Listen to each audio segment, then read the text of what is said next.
I'm Mehrunisa Kea. I'm currently doing my masters from Department of Philosophy. আমার হল হচ্ছে রোকেয়া হল। আমি বাংলাদেশ জাতীয়তাবাদী ছাত্রদল প্যানেল মনোনীত এবার কেন্দ্রীয় সংসদের সদস্য প্রার্থী হিসেবে দাঁড়িয়েছি। আমি একটা নিরাপদ ক্যাম্পাস দেওয়ার চেষ্টা করব, এখানে যেন নারী শিক্ষার্থীরা কোনোভাবে অনলাইন হ্যারাসমেন্ট কিংবা ক্যাম্পাস হ্যারাসমেন্টের শিকার না হয়। এবং আমার সেকেন্ড যেই ইচ্ছাটা আছে সেটা হচ্ছে যে স্বাস্থ্যসম্মত খাবার নিশ্চিত। এখানে খাবারের কোয়ালিটি এতই নিম্ন যে আমরা শিক্ষার্থীরা দেখা যাচ্ছে প্রায় বিভিন্ন অসুস্থতায় ভুগছি খাবারের কারণে।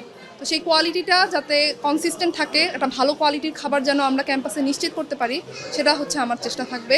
আমাদের নারী শিক্ষার্থী অনেক ঢাকা ইউনিভার্সিটিতে, কিন্তু আমাদের সেই অনুযায়ী হল নেই। আমাদের মেয়েদের মাত্র 5টি হল।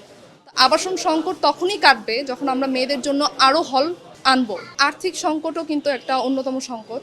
তো সেটা তখনই কাটবে যখন আমাদের বিশ্ববিদ্যালয় থেকে তাদেরকে প্রপার আবাসনের ব্যবস্থা করে দেওয়া হবে।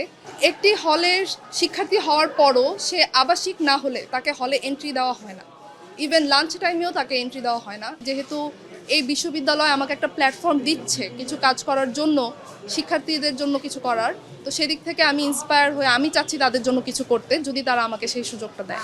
আমার সর্বপ্রথম পরিচয় হচ্ছে যে আমি ঢাকা বিশ্ববিদ্যালয়ের একজন সাধারণ শিক্ষার্থী, এবং সেই দিক থেকে আমি সাধারণ শিক্ষার্থী হিসেবে বাকি শিক্ষার্থীদের জন্য তাদের সাথে থেকে তাদের জন্য কাজ করে যেতে চাই।